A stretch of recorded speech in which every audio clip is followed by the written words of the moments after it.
let's start this conversation by explaining that you've written a multi-million best-selling book called Too Much and Never Enough about your family history and your relationship with your uncle Donald Trump. It sold more copies on since it released since than Donald Trump has sold over 3 decades of The Art of the Deal. Why did you write the book, Mary? I had wanted to speak out during the election in 2016, but I didn't have anything to back me up.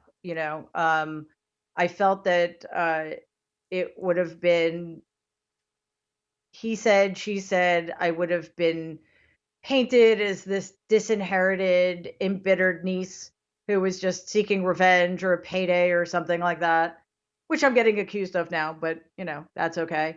And the other factor was that Donald was getting away with everything. Nobody seemed to care that he was, disrespecting the military or war heroes or um, admitting to sexual assault.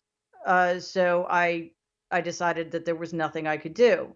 That changed though in 2017 when Suzanne Craig, investigative journalist for the New York Times, knocked on my door and over the course of the next couple of months reminded me that I had in my possession documents from our 2000 lawsuit in which I sued my grandfather's estate after he disinherited me, and those 40,000 pages of documents that I handed over to her and Russ Butner, another amazing reporter, led to the publication in October 2018 of that extraordinary um, art, a piece of journalism that essentially rewrote the financial history of my family. And it proved that Donald Trump wasn't a self-made man, that he was That's right. basically, he was living off the proceeds of your grandfather, Fred's real estate business. And in his That's right. turn, he was living off the proceeds of a lot of kind of pork barrel subsidy. Precisely.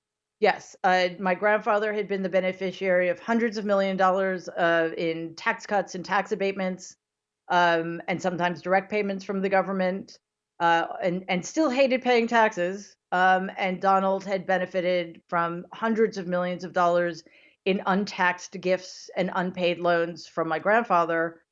So, that story, in order to help the Times have context, I told them a lot about my family, and in the process, I realized that there's a lot of good stuff there. So the idea for the book came, and I realized that I finally had something substantial to point to. That it wouldn't just be my word. I had these documents that had led to this groundbreaking article. So I had the kind of confidence I hadn't had before. Plus, of course, before the election, I knew he was going to be a disaster, but I didn't know how enabled he was going to be. So to see in real time how degraded my country has become and how cruel this government has been and how many people are suffering at its hands, um, sort of compelled me to come forward and in the most effective way, hopefully, that I could.